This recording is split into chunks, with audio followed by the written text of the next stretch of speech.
Before I let you slip into Beer Biceps X Gary V, what I want to highlight is this man's role in my own journey. Seeing what Gary Vee built out on social media, I was inspired to take that next step for my own career. Okay, I've become a content creator. What else can I do? Okay, I've achieved a little bit. How can I take it one level higher? Okay, I am ambitious. How can I take the ambition many levels higher? That's what I've learned from Gary Vaynerchuk. It was an honor having him on the Ranveer show.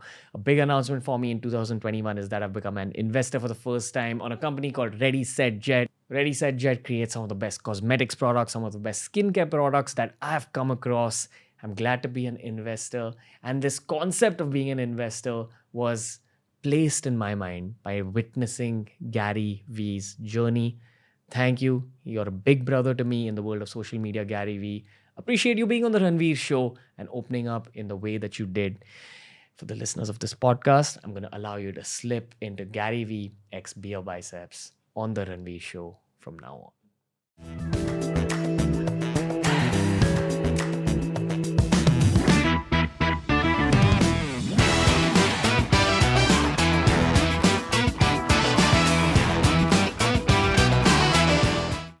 Gary Vaynerchuk, how are you? Welcome to the Ranveer show. Thank you so much, my friend. Thanks for having me. Just before this recording, I told you that you're my online guru in so many ways. I don't want to call you an online guru because that word has a negative connotation nowadays. But you've taught me a lot, and most specifically, you've taught me about how to think about the near future. So I think that's a cool theme for this conversation as well. You're big on NFTs. You're big on anything futuristic, man. I'd like to ask you about the post-COVID world. What's going to happen in terms of business, and then what's going to happen in terms of social media? First of all, thank you so much. It feels very nice. And thank you for everybody who's listening. I'm not sure. It's funny. A lot of people, when they think about me, they think I'm very good at predicting things. And what I think I'm very good at is processing information when it's happened and then having very good intuition and pattern recognition around historical human behavior, and then mixing those in ingredients and cooking a meal with an observation, and then having this almost emotional feeling about it that gives me, I know what it feels like when I'm ready to switch from curiosity to conviction. And then I start making content. So, I bought Ethereum in 2016. That was curiosity. That was hypothesis. But it was not until 2021 that I started being very loud about NFTs and the things that were being built on Ethereum. So I don't know what will happen in a post-COVID world, because I don't think we're there yet. Let's say, and the world is on every country's on different timing, but let's for fun say that everybody was out of it on December 1st of this year. It would be February 15th when I think I would start making videos saying this is what's going to happen, because I would need those 10 weeks of observing, listening, watching, which I do so much of. People, they see the output. They see my content, the podcasts, the vlogs, but they don't see what's happening the 20 other hours a day when I am doing my research, when I'm listening, when I'm engaging. So, but there's enough going on that I have some hypotheses. One, I think people are underestimating how big of a change is upon us. Human behavior, consumer behavior, the world, the way humans act is very affected by things like this. And so there's things that we aren't even thinking about that will forever change. For example, for me, the way I work out,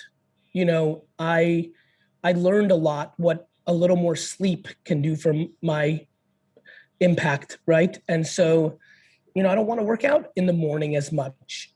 I'm stronger in the evening. That's a big change for me. That's just a change, people have reconnected with lost friends, reconnected or disconnected from current relationships because this exposed what it feels like. So, and then on the business side, the way we travel, I think the way we interact during cold months when people get, the flu or sick, like those things change. The books, the podcasts, the TV shows we watch, the foods we consume, they've all been changed to some degree, slightly. So I think that the other thing is I believe big events like this expose people more so than they change them. So I believe the people that were unhappy and are anxious and insecure, have doubled down on that anxiety. And I believe the people that are optimistic and are happier have become more content in simplicity and have become even more grounded. And so those are some of the things I've been thinking about. I mean, this is just an observation from India, but we've kind of fast forwarded 5 years into the future here. Like content that wouldn't have worked right now has started to work because people's mindsets just got fast forwarded.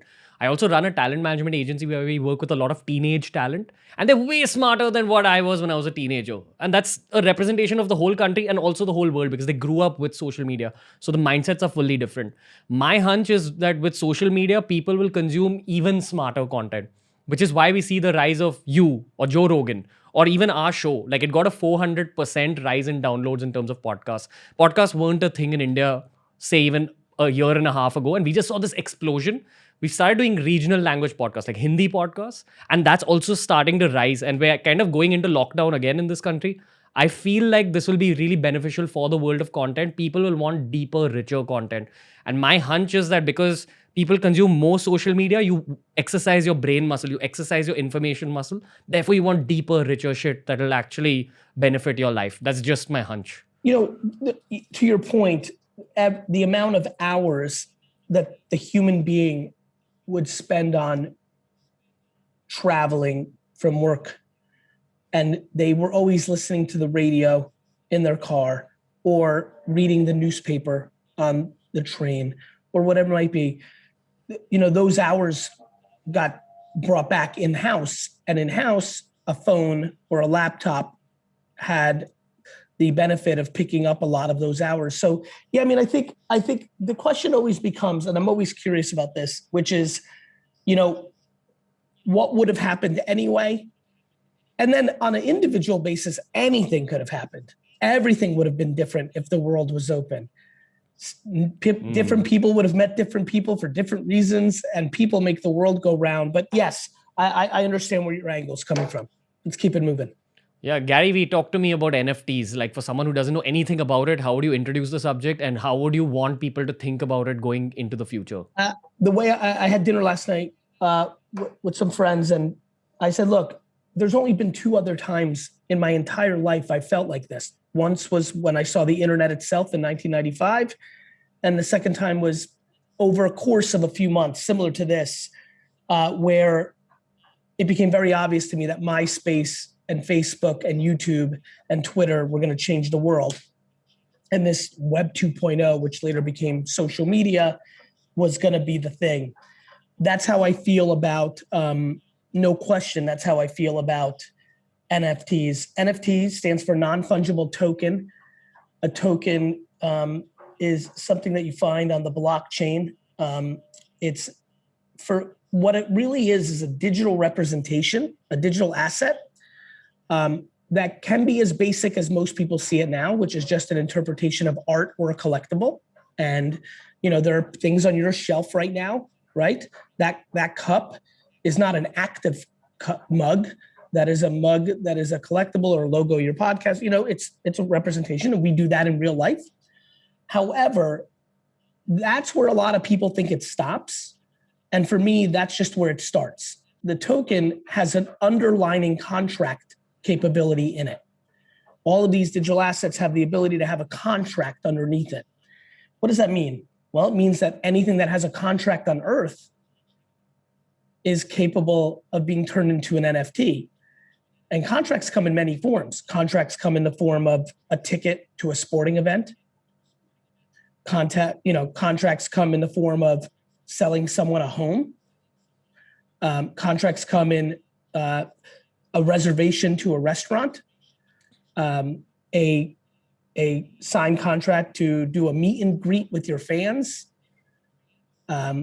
It might mean an obligation to send somebody a hoodie and a mug with your logo of your podcast on it.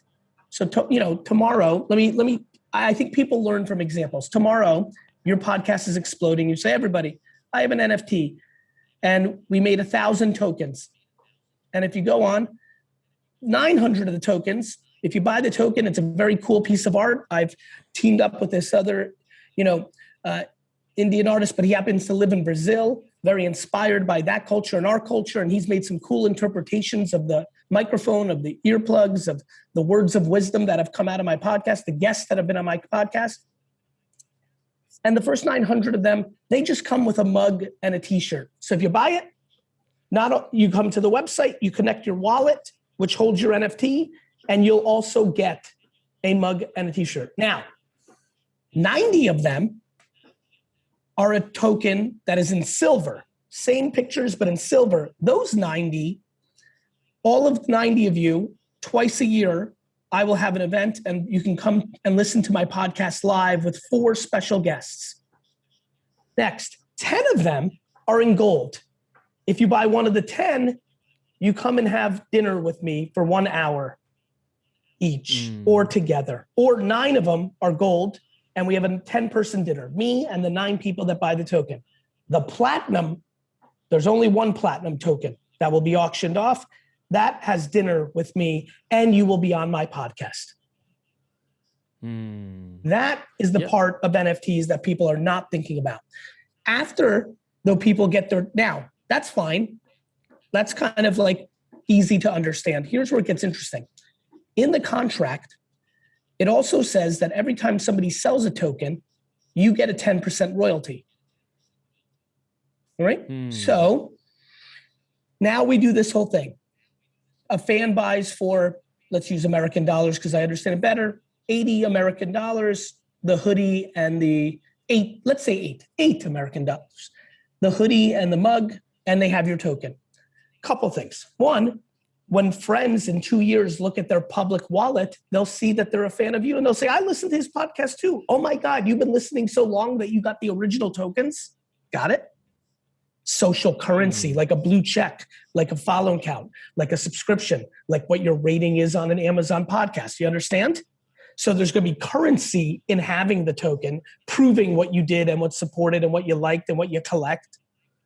Number 2, now I've been listening to you just like I have fans. And after 5 years, you're like, I got it, Gary Vee. I'm going to move on. I still have this token. And somebody just offered me $500 for it because it was the original token and they're a big Gary Vee fan. I'm going to sell it. Now you made $500 or $450 because I make $50 on the transaction. So the artist, the intellectual property holder, the originator, now makes all the secondary and in perpetuity transactions on that asset, which is non-existent in our society. The end. Beautiful. I think the analogy I want to withdraw from NFTs to explain it to someone who's probably still not understood it is 3 things. One is the trophies we see on Xbox and PlayStation. It's just, something virtual that you get because you win something or you do something in a video game. The second analogy is something I heard someone say on the internet. We're all moving into a metaverse, a virtual reality world. So if you have a virtual reality home in your own virtual reality space, you can decorate that home with your NFTs, that trophy, that mug, that poster. And the third thing, this is something you've brought to my notice, which is that it's a form of investment for the future, where we're capitalizing on pop culture, basically. Social media stars, athletes, they'll come up with their NFTs. And all currency, relationship currency. Because don't forget, I met Logan Paul and Charli D'Amelio before people knew who they really were. So it's one thing to invest in someone when they're already. It's another thing to see somebody coming up and being able to invest in them. So you're investing in social currency. And the same reason that somebody wants a Mercedes-Benz or to wear very expensive sneakers or to wear jewelry, you don't need the metaverse to show off your digital assets. NFTs are going to become as prevalent as social media. And so showing off your virtual currency in the real world. When you meet somebody now, people go to Google, people go to Instagram, people go to TikTok to look that person up if they don't fully know them. Hey, meet my friend John. And they walk away, they go to the bathroom, and after night, they're like, who was that? In a decade, I believe, I'm predicting that people will look at people's public wallet. I believe today we are public with social media. We're starting to go private a little bit with the way the world's going. In crypto, in blockchain, we're private. People are anonymous. And I believe that you're about to see people become public.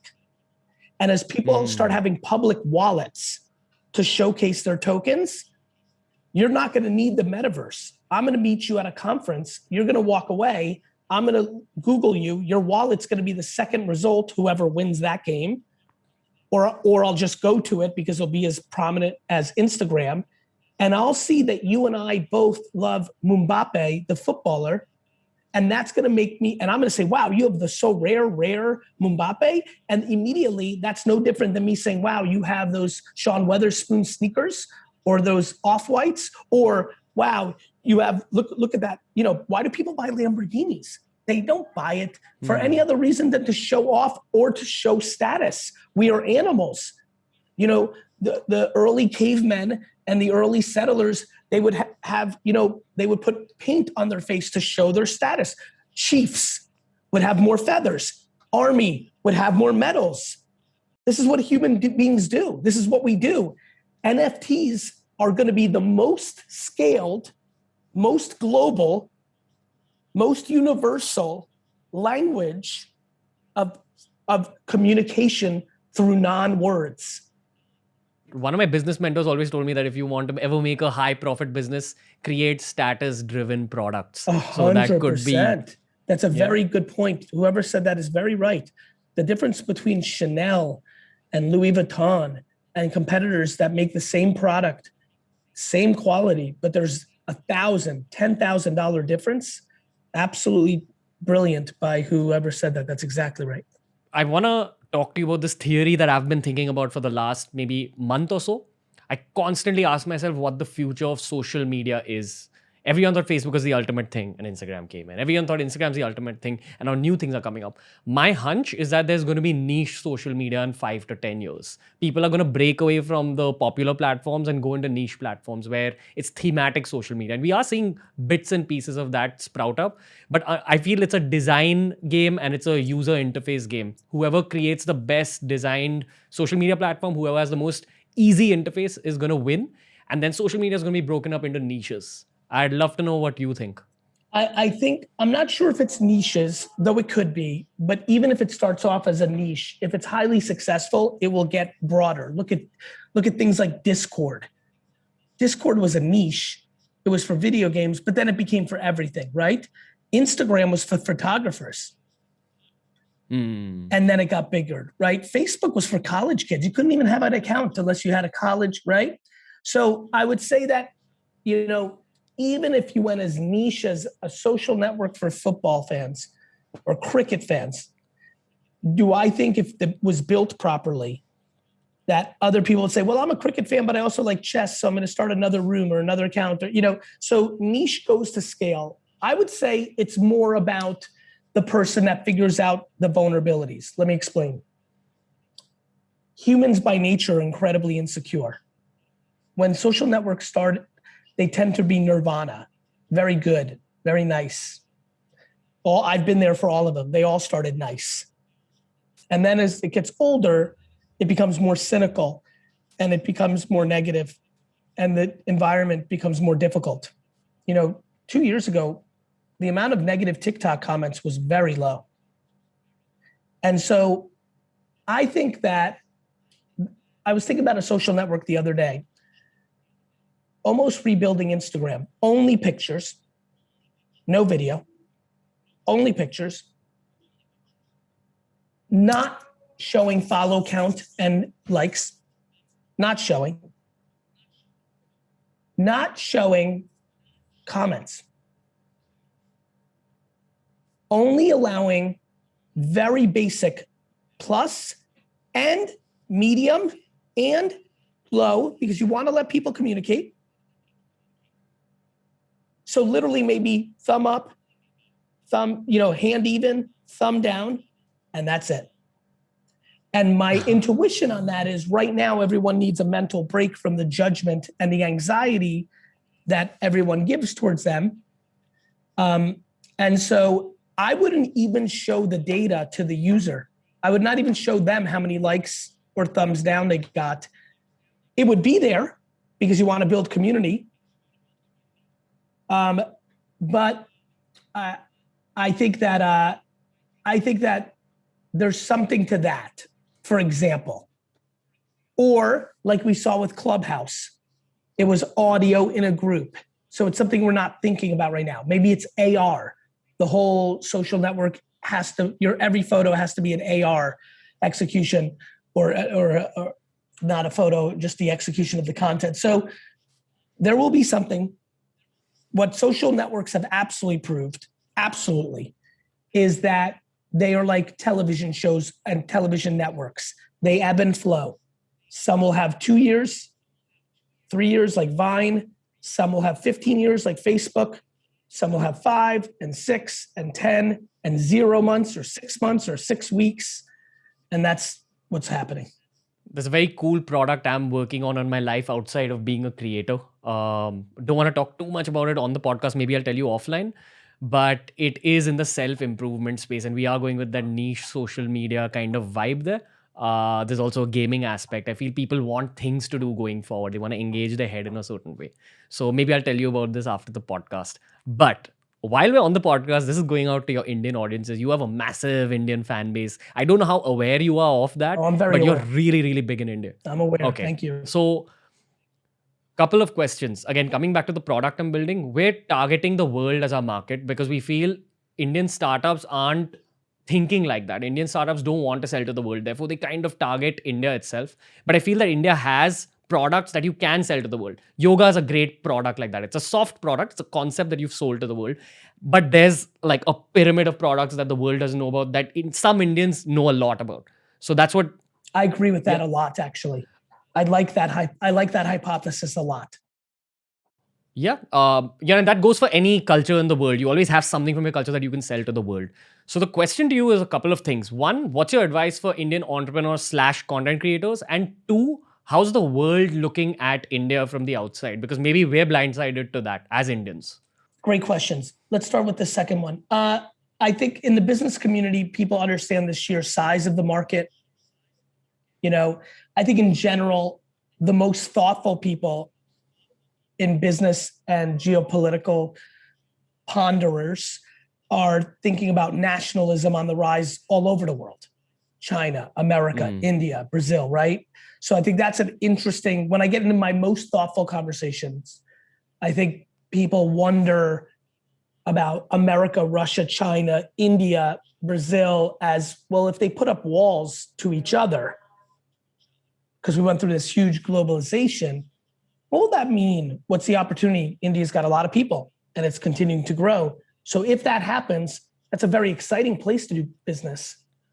For example, I think most people don't want that to happen. Definitely not the youth. We want a globalization. And so I think that, I think people, for the market inside of itself, I think people see incredible potential. I think in general, in the entrepreneurial ecosystem, more than the corporate ecosystem, I feel like there's a deep respect for the natural talent. I think when you look at, many of the great startups in the world, I mean, first of all, there's just an enormous amount of people from India, but I think the culture has represented itself, the country has represented itself on the global stage very well. There's an incredible amount of individuals who have innovated, who've brought impact. I would argue that it's very hard to find any great company in the world that doesn't have many high prominent Indian citizens or people that were born there within their organization's most senior brass. So I think people think there's a lot of talent and a lot of opportunity. I personally, because I am aware of what's going on with my fan base there, I get the opportunity to listen to a lot of emails and DMs from India, from youth. And I feel like there's a level of ambition from the Indian youth that feels right to me. we're a country full of Gary V's. I just want to highlight that. But go on. It's funny. I believe that. And I'll tell you something you may not know about this, but for everyone who's listening, I grew up in Edison, New Jersey. And for some of the people listening, they may know this. Edison, New Jersey, Metuchen, Isla, New Jersey, in the late 80s became one of the first places that a lot of immigrants from India were settling. And overnight, in 1986, 7, 8, overnight, one summer, I came in and we had 6 new kids in our class, all from India, all. And the reason I know there's a lot of little Gary V's is in those last 5 years that I lived in Edison, because then I moved to Hunterdon County, New Jersey, so many of my core friends who were entrepreneurs and selling baseball cards with me and hustlers and willing to work were my Indian immigrant friends, right? And so I know that to be true.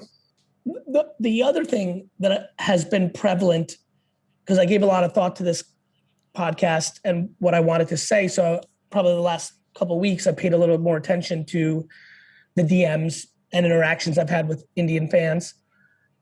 One thing that is universal, but was very prominent in the last month in my interactions with youngsters, specifically in India, is an incredible lack of patience that I think is grounded in twofold. One, ambition, which I find beautiful and I think is great as long as you can balance it. Two, which is very cultural in many cultures, not just Indian culture, an incredible desire to prove their parents wrong. You got that right, man. And so the advice I would give is going to be very, very, very good advice, I hope. Number one, your parents love you. They do. It's just, as a parent, I promise you, it's the truth. No matter how emotionally weak or screwed up or whatever's going on in your parents, even alcohol abuse, whatever it could be, deep down, promise, they love you very much. You're a piece of them. Most parents around the world, and I do think at a higher percentage in India, parents care about the status of their child's job and who they marry, and that's terrible. It is bad. It is bad, and you kids are right about that. What you do for a living and who you marry is yours. And if that disappoints your parents so that they can't brag to their friends, well, that's their fucking problem. So you're right on that one. Next, parents love their kids so much, most of their decisions are based on fear. Many parents don't care that you're a doctor or lawyer or an engineer. They just think that you'll always be safe and get paid. And they worry about you. They actually don't care about the status of their friends. They just actually believe in their brain, because they're not an entrepreneur, because they didn't grow up with the internet, that this is good for you. And right now you're just young and wild, and they used to be young and wild, and they know the decisions they made that were bad, and they think you're doing it. If you can understand those 3 things, it will help you be more patient, because you can have a better relationship with your parents. Do not try to prove your success to your parents, to your sister. Do it because it makes you happy. You have to fall in love with your process, not with the trophies that come from your process. Beautiful, Gary V. One last question for you, because I know you've got a busy day ahead of you. It's going to be a tough question, but when Gary V is on his deathbed, what would be a good life to look back at? I know you want to buy the jets. I know what you're working towards. Fuck the jets. And here's what I mean by that. People are very confused about the jets thing for me. I want to try to buy the jets. That excites me so much. Process. Got it? I don't need the jets on my deathbed. I need to think 2 things. One, tomorrow when I die, how many people are going to show up to my funeral? How many lives have I touched so much that they, even though they're busy, even though, I've inspired them and now they're doing so great that they have a big meeting of their own, even though they're busy or live far away, will they go out of their way to go to my funeral? That's number one, what I'm going to be thinking, because that's a life well lived. And number 2, I'm just going to think about, the 10, 15 closest people to me, how grateful I was to live life with them, to be with them and just really think about my great obsession, which is to give more than I took. Did I give more than I took? And I think the answer is unequivocally yes. And I think I have another 45 plus years to keep giving even more. And that's my plan. We love you, Gary Vee. You don't know how much of an impact you've had on young Indian entrepreneurs and Indian content creators, and I'm sure entrepreneurs and content creators all over the world. I'm a product of your videos in many ways. They've kind of helped me with my pivots, helped me with my direction and aims. From the bottom of my heart, brother, thank you. Thank you for being on the Ranveer Show. India loves you, and we want to see you here after COVID. I will be there. Thank you, my friend.